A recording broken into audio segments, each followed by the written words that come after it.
अब हम अहोई अष्टमी माता का स्मरण करते हुए श्रद्धा और विश्वास के साथ कथा सुनेंगे। हे अहोई माता, जैसे आपने अनेक माताओं की गोद संतानों से भरी, वैसे ही हमारी संतानों का जीवन सुखी और दीर्घायु हो। अहोई अष्टमी का महत्व। कहते हैं, कार्तिक मास की कृष्ण पक्ष की अष्टमी तिथि को अहोई माता का व्रत किया जाता है।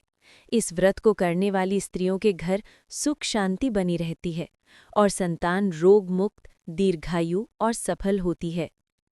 पारंपरिक कथा। प्राचीन समय की बात है। एक साहूकार और उसकी पत्नी रहते थे। उनके 7 पुत्र थे। कार्तिक मास की एक दिन साहूकार की पत्नी जंगल में मिट्टी खोदने गई। वो घर की दीवार लीपने के लिए मिट्टी निकाल रही थी।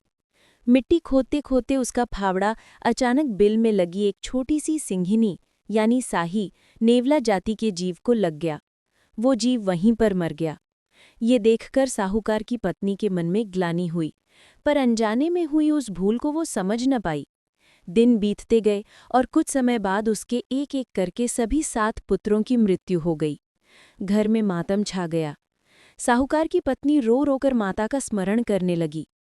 एक दिन वो जंगल में रोती हुई गई, तभी आकाशवाणी हुई, हे स्त्री, ये सब अनजाने में किए गए पाप का फल है। तुमने जिस दिन साही को मारा था वो कार्तिक कृष्ण अष्टमी थी। यदि तुम उस दिन अहोई माता का व्रत करो और अहोई माता की प्रतिमा बनाकर कथा सुनो तो तुम्हारा दोष दूर होगा। उस स्त्री ने श्रद्धा भाव से अहोई माता का व्रत किया।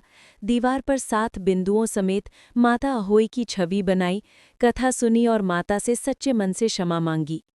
माता अहोई प्रसन्न हुई और उसके सभी पुत्र पुनः जीवित हो उठे।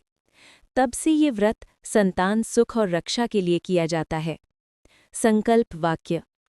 हे अहोई माता, मैं श्रद्धापूर्वक ये व्रत कर रही हूँ। जैसे आपने साहूकार की पत्नी का आंसुओं भरा आंगन संतान सुख से भर दिया, वैसे ही मेरी संतानों की रक्षा करें, उन्हें दीर्घायु, स्वस्थ और सफल जीवन प्रदान करें। हेलो दोस्तों, अगर आपको अहोई अष्टमी की कथा अच्छी लगी हो तो लाइक करें, सब्सक्राइब करें एंड शेयर ज़रूर करें।